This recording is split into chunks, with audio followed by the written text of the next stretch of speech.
John Mahama has been sworn in for a second term as Ghana's president at a ceremony in the capital, Accra, with around 20 African leaders in attendance. Mahama won 56% of the vote in the nation's presidential election on December 9, defeating the ruling party candidate and vice president, who secured 41%. Mahama takes over from the outgoing president, Nana Akufo, who served 2 terms in power. Among those present were Nigerian President Bola Ahmed Tinubu, Senegal's Bassirou Faye, Burkina Faso's leader Ibrahim Traoré, Kenyan President William Ruto, President Felix of the Democratic Republic of the Congo, and the Gabon's BRICS were all the leaders at the inaugural ceremony. Mahama, who led Ghana previously from early 2017, previously failed twice to win back the presidency. But in the December's election, he managed to tap into the expectations of change among the people of Ghana. And this is what the president of Nigeria said to the Ghana president: "I'm here to work with you." He was giving those assurances to the new president of Ghana. Take a listen to what President Tinubu said earlier to that Ghana. Party leader as prime minister after the party selects its next leader through a robust, nationwide, competitive process. Last night, I asked the president of the Liberal Party to begin that process. This country deserves a real choice in the next election.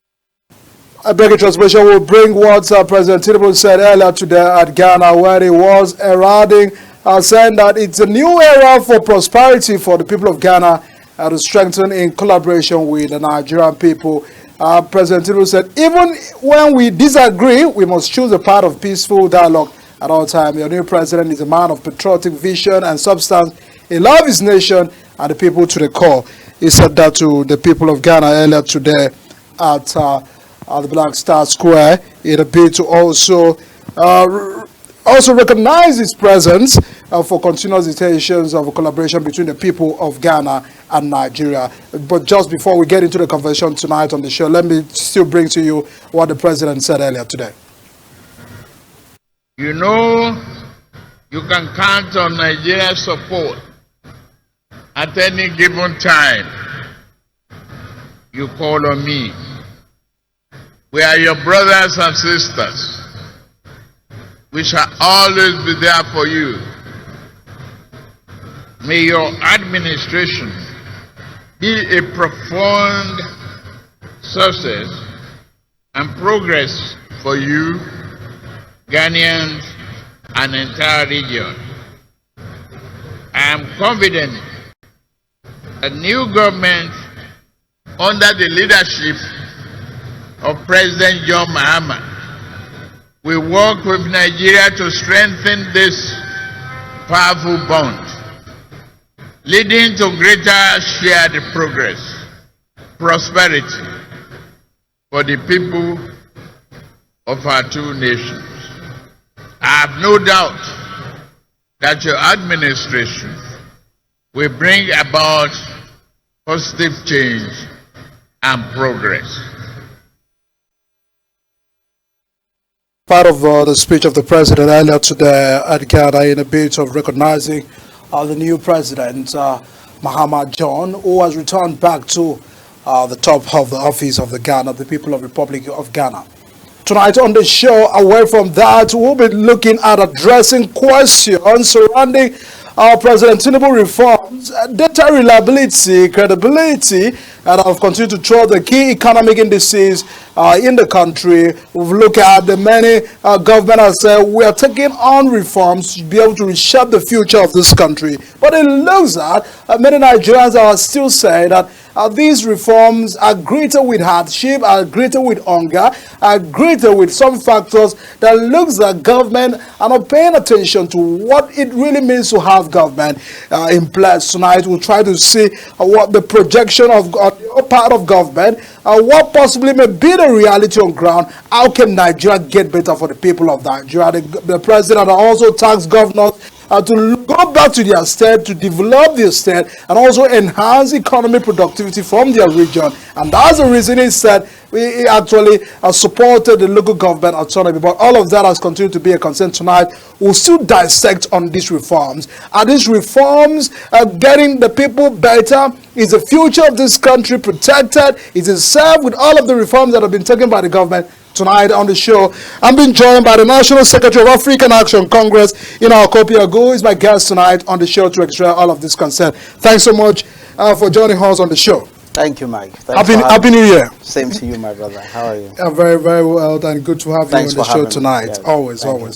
Yeah. It looks that 2024 was a very tough year for some Nigerians, but government said we needed to set back and we needed to give a better projection for this country, that we never had all of those resources to continue to service. What they said was wastage, wasteful government, subsidy removal, floating of naira pen, subsidizing dollar for some few Nigerians, and all of those concerns.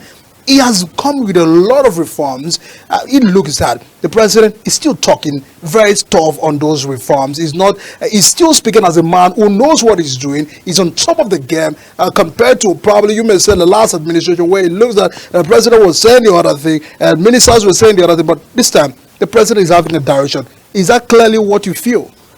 Thank you very much, Mike, for having me. It's always a pleasure being here. Considering that you brought me here on very short notice. But I honor you because I know this is very important. But then back to the question. In your opening statement, you said things around how Nigerians fared in 2024. I have been in Nigeria for as long as I've lived. And I've been operating within the system for quite a while. I can't tell you if I've ever experienced anything as difficult as the last 1 year, 2024. Nigerians were thrown into a situation where they had no idea how to handle.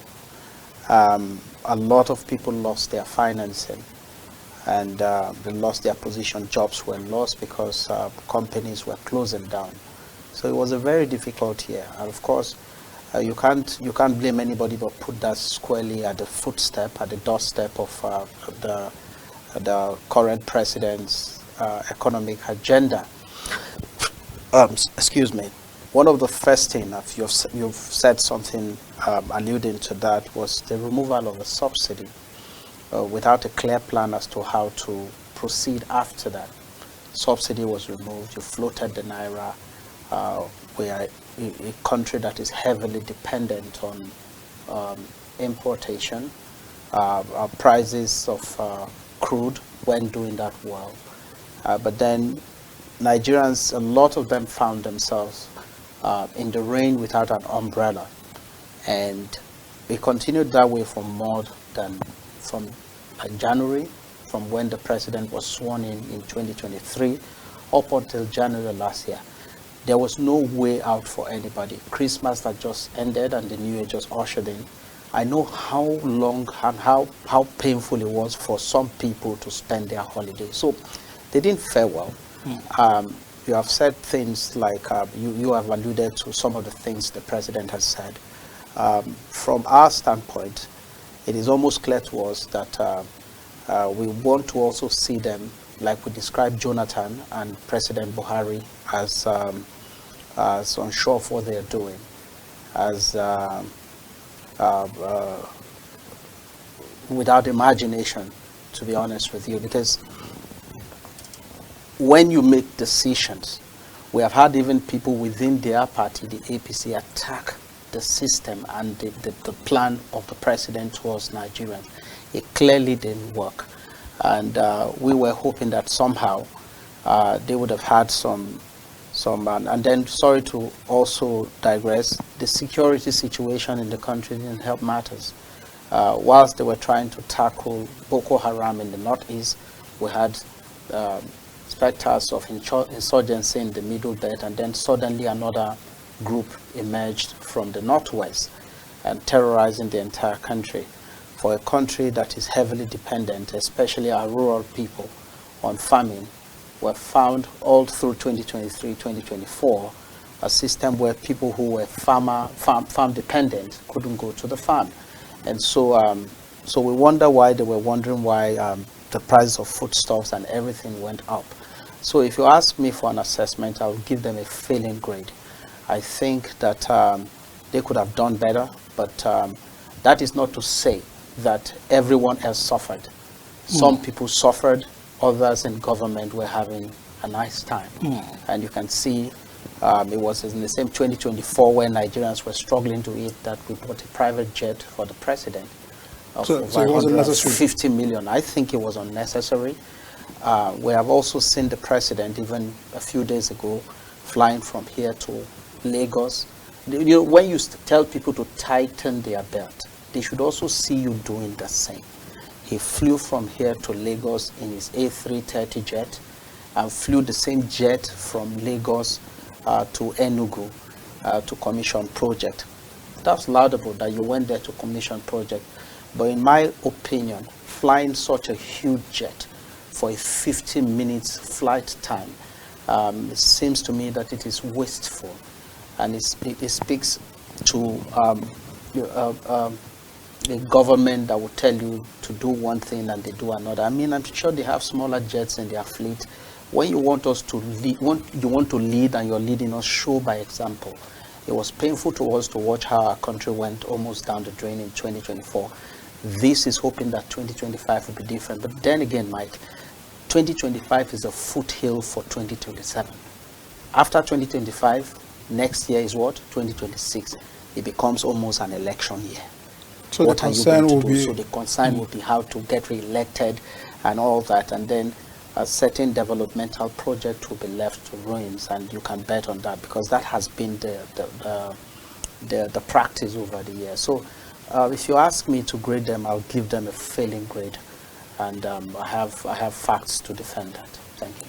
when we look at the timing, those that said, look that the reform is coming at the right time, because for them, it really looks that we couldn't continue to do the same thing over and over again to expect different results. Even in leadership, they will tell you change approaches of leadership. If a transformational leader, they will ask you to transform things. And that those that see that change sometimes comes with difficulties, change sometimes comes with sacrifices, change sometimes comes with pains. In your way, would you say that the timing that all of these reforms is taking place is wrong? No, there's no late time for reforms. If a system is not working, it is important that it is reformed. But when you are reforming a system, you should also have a plan in place to cushion any difficult times that might come up. I'm sure we didn't have that. If we did, it didn't show. You took off subsidy.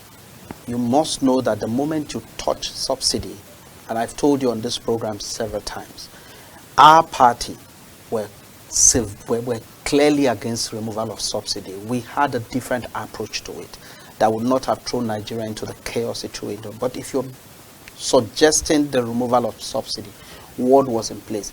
It seems to me like the CNG approach to caution transportation, it was more like people just thinking, okay, what do we do now? Let's bring in CNG buses. It wasn't part of the plan. CNG began to be talked about in 2024. You remove subsidy in April or so of 2023. So all through 2023, we're basically swimming in nothingness. Do you get what I mean? So there's no late time to bring in a reform. But when you're bringing in a reform, it has to be reasonable. It has to be measured. You have to also take the people you are trying to reform for into cognizance. You have to recognize the place they fit. Let me tell you something shocking. Last year, I was involved in the training of some major farms in this country. You know, I was contracted to train top management farmers in this country, and that was in October. And in the course of the 3 weeks training that I did for senior management, that particular sector that I trained them, they told me things that left me almost in tears because of these reforms that the president brought in. Over 40% of smallholder farmers around that particular sector disappeared because of this subsidy removal. One, they could not care no more. The prices of commodities and prices of inputs jacked up. and so they could not hold up. Imagine 40% of a major sector disappearing. Now think of where those people might be. Some may have gone into depression and then they can't eat. That was what happened. Now imagine for a few moments that when you were taking up subsidy, you mapped out this different critical sector, especially in the agri sector, and say, okay, these particular funds will go to these specific farmers to help them directly to stay afloat. If you take subsidy from somewhere, subsidize other people. I mean, the people who suggested subsidy to this regime subsidize their own people. So why is our own different? Why are we doing copycat? Where has it worked before? You get what I mean? So I think reform is good. We have also seen reforms around the tax reforms that are called. I'm sure we'll talk about that. But for the removal of subsidy without concrete plans in place to caution the effect was, to my mind, a waste of opportunity. And Nigerians continue to suffer. Things are not getting better. Of course, NBC came up with data to support, to say that the economy has improved. And that's not the reality on ground. No, but is it the real? If it's the reality on ground, you should feel it. I mean, you should feel it. But most people have, it is the opinion of a lot of people that those figures were cooked up. What if it's back with statistics? And do we question how they come about those statistics? Yes, because the people who even generated the statistics, you should even question their integrity. I mean, the agency responsible for generating data. How did they collect it? That will go to questioning our institutions. Yes, you can question it, because our institution, a lot of them, have they done well? They ought not to compromise in terms of data that defines our economy. Can I tell you something? Data is very important. In my last appearance on your program, we talked about poverty alleviation. And I remember pointing you to places where we copied poverty alleviation from China. China did not begin to adopt policy alleviation until they had data to work with. Now they will come and tell you that people are receiving 5,000. Where is the data? How are you sharing the 5,000? I can guarantee you, I was in the village not too long ago. I made the point to ask the people in the rural areas, if anybody gave you any 5,000, I said, no, where? I mean, so who are the people you're giving this thing to? But if there are data, you don't need to give this money and people cannot quickly refer to it and find that you have done it. And given the integrity of some of the people who have handled such schemes before, it begs the question, how are they even doing it? Because we had the same story under the previous regime. The people who did those distribution, according to them, are answering questions at the EFCC. Why can't we do it better? Why are we rushing to do poverty alleviation where you don't have the people captured in a net and saying, you're saying these are the numbers we're given this, and if there was a request for you to produce it, you can produce to the last person and say, okay, this particular family has so number of people, we give them 5,000. That clearly, to my mind, except if they have data to support it, they should tell us. And you would see, by the time this government is gone, and then you'll begin to see them hunting people who handled such schemes under this government. And I hope that is not the case. But clearly, man, I think that a lot is desired of them. And I think from 2025, as you go towards the end of this year, you will begin to see the focus shift from doing proper development to trying to win the next election. Well, we should get the governance right first, because that's the most important governance thing. Right, my brother. Before we have a convention about Exactly. 2027. Exactly. Recently, the presidential candidate of Labour Party has challenged the president to take a walk to some states, visit some places by road, and also to feel the pulse of the people. But over many broadcasts of the president, he said, I know the pains of Nigerians. I acknowledge how all of this has impacted, all of the reforms, all of the policies has impacted on Nigerians. Just give me some more time and all of that. Would you feel that this is a man in Aso Rock that is clearly disconnected from the reality on ground? Or is it just about issues of just opposition critics, probably with the fact that it's backed by some political jealousy? I'm not a supporter of Mr. Peter Obi, because just like if you listen to my own presidential candidate during the last election, Mr. Showore, the comrade, when he was interviewed in one of those platforms, and he told them, he said, they wonder why he didn't team up with Obi in the last election. He said, look, he has a problem with anyone who has governed the state at any level, local government, state, or the federal, and you cannot show the people what you have done. See, So is that a concern? yeah, it's a concern, because if you must hold people to account, let us also see what you have done. Obi's, in my mind, They is said not he different also from gave his Tinubu. best in Anambra and What all the of that. best? Have you not been to In the Anambra educational before? sector. Which educational sector? No. Let us talk now based on fact. But many that Nigerians- he's not the topic of discussion. The day you want us to talk like that, call me. We'll talk. No, it's important But because let me if see- we say you are in opposition, it means that see, the voices of I opposition am- must be together. I am an opposition, and I'm telling you that Mr. Obi, that has spoken is saying this thing about Mr. Tinubu, that we do not also think he's doing anything right. But can we take the message and leave the No. personality? Yeah, you can take the message. He's doing his best in that space, but we're also saying that if they decide to hold him to the records of what he did before, I mean, they have started pointing hands at him and saying, when you were in Enugu. Everybody said he's a prophet of the doom. Well, what did you do? Who can wake up today with the same Mr. Obi send his children to, if the children were small, would he send them to the schools in Anambra? Does he attend hospital in Anambra? Just like our own president goes to another country to do this thing. So, see, let's face the fact. Mr. President, who is our current president, there's a lot is desired of him. If you ask any opposition person who is speaking from two sides of the mouth, we don't know how to speak from two sides of the mouth. We think that he's failing and he needs to wake up.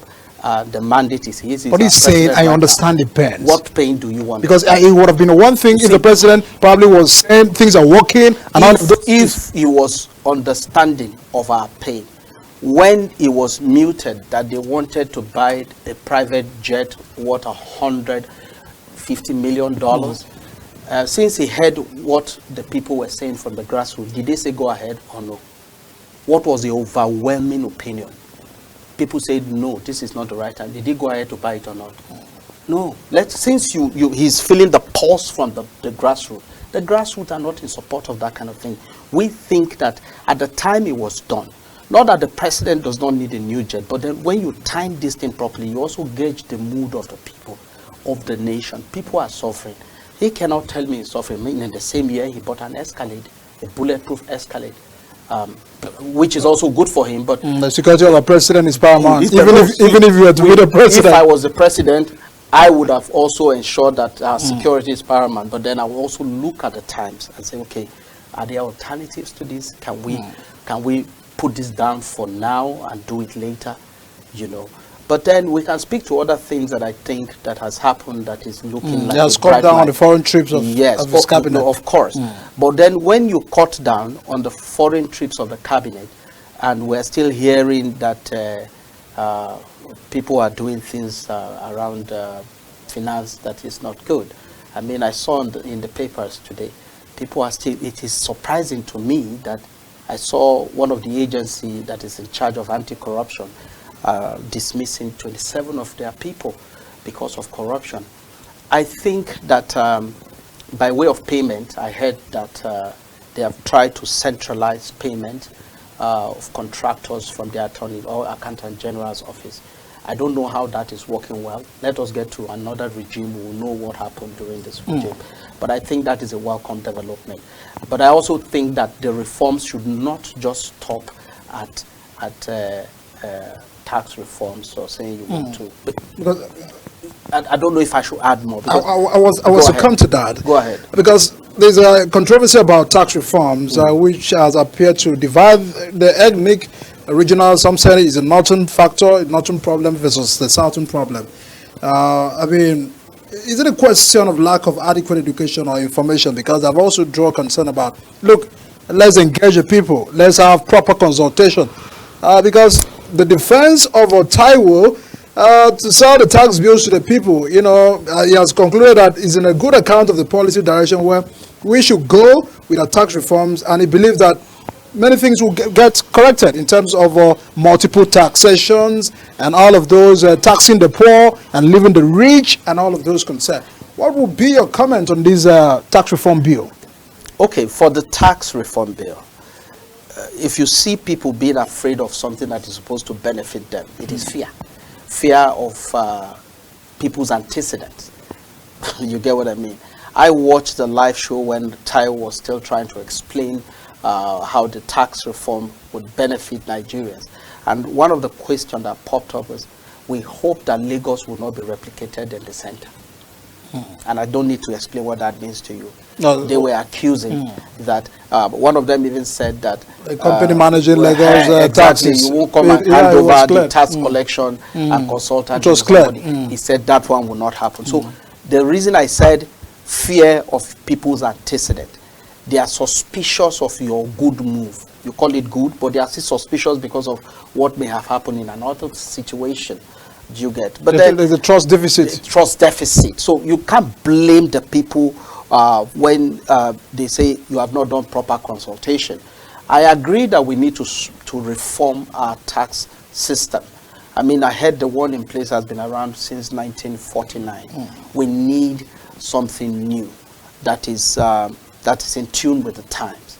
Now, I have read portions of this this proposal, the tax reform bill, and the place where I do not personally agree with, and I think that people should not come to such discussions with an ethnic bias or religious bias, which is what it seems to be turning into, is the part where they're trying to jack up the VAT from 7.5% to 10%. I would think that if there's no ulterior motive, but it will eliminate double taxation. It would, according to them, it would. If it is increased to 10. No. See, I think that increasing it to 10 is premature. Why not reform it around the current 7.5 and set a projection for another 2-3 years, and then you can jack it to 10%? Because let us agree, if you jack it from 7.5 to 10%, you would clearly increase pricing. But according to the head of that tax reform system, he said it would bring down prices. I understand what he's saying, but that is almost like textbook arrangement. If it comes to reality, the moment you increase VAT, it would increase the price of products that Nigerians do not even have enough money to buy. So bringing the tax reform, I understand that it is going to solve the problem of derivation, where how tax VAT is shared. A lot of people are not comfortable with that. I think if there's a need to do another education on this bill, there's no need to rush it. Take your time, and don't blame the people, of course, because we have a National Assembly in place today that it seems that once you present something, the next day it is passed. But can we talk of tax when economy is not really on the right path? I think that... Can we have that conversation? Because some people are saying it's not the right time for us to have that conversation and all of that. Mike, the economy, if you get the tax system well, it helps the economy. Okay. Yes. Do you know how much our budget is? 49.74 trillion. Proposed 2025 budget. How much is that in dollars? That's like 30 billion. The amount of money one particular country in Europe made from legalizing Indian hemp, you know what they call hemp, marijuana, for medical purposes, was $30 billion. Just one particular product has almost covered your budget. For the size of our country, our budget is too small. Now, if there's anything you can inject into the system to help us grow our revenue and help us raise the value of our budget, I think it is okay. If taxes are properly administered, I'm sure that our economy will jump immediately from what it is today. But then the challenge is, do you now spend? Would they eventually spend what is realized on what it is voted for? Do you get what I mean? So I think the conversation is ripe.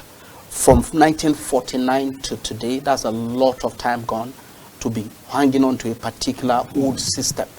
This time around, I think it is in order, but you can have it. But let us also let us interrogate the the assumptions of that particular tax bill again. That people who do not understand, sit them down and try to get them to understand, and don't try to bamboozle people. And if anybody attacks it, you call the person an enemy of state. Yes. All right, lastly, before I will let you go, a concern about elections, because some opposition political parties are saying a lot of crises are probably, would they say, they have described external forces to be one of those contribution factors towards their crisis they're having in PDP, Labour Party. I don't know if your party also have their own fair share of crisis. We know that, Mike, it is usually the situation. You must have heard people say things like we're walking towards a one-party state. I don't think that is a lie. It looks like that's what they're planning. A situation where everybody now rolls to one party and then we have them in power in perpetuity. But then that will not happen. Now let's go back to history. It is usually the case that if the government in power in the past, if they see a viral opposition, usually they would clandestinely come inside, send people inside to destabilize leadership. It has happened to the PDP. The PDP is suffering from, has not been able, I think they continue to suffer from 2019, 2023, and they're trying to find their feet. We have the same situation in the Labour Party, and you find all these things springing up. So I think it is a trend. As you're going towards the new election, people are scrambling for where to fight. And that's the problem of this country. We need a judiciary that can begin to administer our system properly. Because when people are not built around parties that have ideology and hold on to their ideology, you find them shifting like that. You will not find them in our party. Our party is secure. We will continue to secure the party. We're going to be on our guard, of course. We know they will try to destabilize like they did before, but this time around, our party is secured strong leadership and continues to drive it towards the future. Well, and for your information, I think I should say this. For a while now, one of the reasons where you could get deregistered as a party is when you don't win any seat in any of the local government, councillorship, governorship, and then the national. Our party came on strong. We won 2 positions in Bauchi and Jigawa. And so currently we have 2 positions, one in Bauchi, one in Jigawa during the last local government election. And we defeated the next person. You are gathering momentum from the grassroots. Don't worry, they will know. You see, I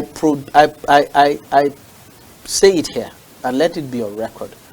It is coming a time when we will form a government in this country and begin to steer this country aright. You don't need a major, because I earlier said, what is your concern about major? Because for you to get into power. We have some parties. In the last election, I was part of a group that negotiated a partnership with the PRP. The PRP is also a socialist leaning party like ours. The Labour Party is supposed to be like us, in ideology. But you don't need Labour Party more. No, but Labour Party has now become like an orphanage to failed politicians. Once they are looking for where to hide, they go to the Labour Party to try and win elections. They came third in the last election. They came the third presidential election. With packaging. Don't forget, as we begin to move into the future, you will see the separation between the chaff and the wheat. Is it because of the recent defection from House of Reps? They will keep defecting until they have no position. That's your wishes to the Labour Party. All right. I mean, we told them that this whole charade will not last. It was just for that. Of course, we'll keep on tracking and see how that works for 2025 election. In our Kopiago is the National Secretary of African Action Congress, ASC, who has shared a concern about the state of the nation, the concern about all of the impact of the reforms, a projection for 2025 and how this will mean as well. But you are confident that it looks like things are going to get better in this country. You're optimistic. If they don't change their course of action, we'll return back here and continue to discuss them till 2027. All right, we'll keep on tracking, of course, bringing all of that concerns and the effort of government. But government are very optimistic that 2025 inflation will reduce from 34% to 15%. So we give the government benefit of that, and as you said, it doesn't work. What to what? from about 34%, 15%. Would it be a miracle? That's voodoo.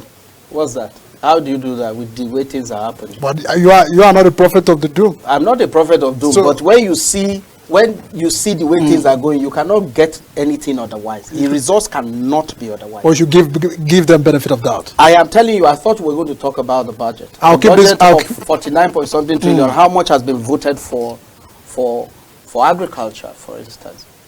A chunk of the money will go into recurrent expenditure, about the same amount for capital, and then a higher amount to service the loans that we took from the past. About 16 point something trillion is going into debt servicing, not paying back a loan, servicing it. Do we even have all of those funds? Well, the project that revenue is going to turn in like 36 trillion, I think, and then I'm sure the rest will come from borrowing. Further things. Is the issue really about high allocations or implementations of these budgets? First of all, allocation. I think we need to work on allocation to align with international standard and the UN standard. If the UN says a certain percentage to go to education and agriculture, let's do it that way. But that's not what we're doing in this country. And then you also want to talk about the implementation. In a situation where money is voted for something and the project is not executed, but it's captured in the budget, what happens to the money? We also need to look at our anti-corruption drive to ensure that people who are walking free, who should be in prison, should not be walking free. You know, Kopiagu, always a delight to have you on the show, giving a lot of our insight on the state of the nation. We'll continue to track and project and see the differences of the effort of government and how things are getting right. Thanks so much for joining us on the show tonight. Thank and you, for always coming to the program. Thank you, Mike. And you should join our party. I'm not a politician. Thank you so much. And I will be turning attention to Nigeria's migration policies, which are beginning to be some level of extensive and power designed to address both internal concern and external concern. After the show, we're looking at revisiting those cases. What are the concerns about some of our foreign policies in this country? Do stay with us on the show. I'll be right back.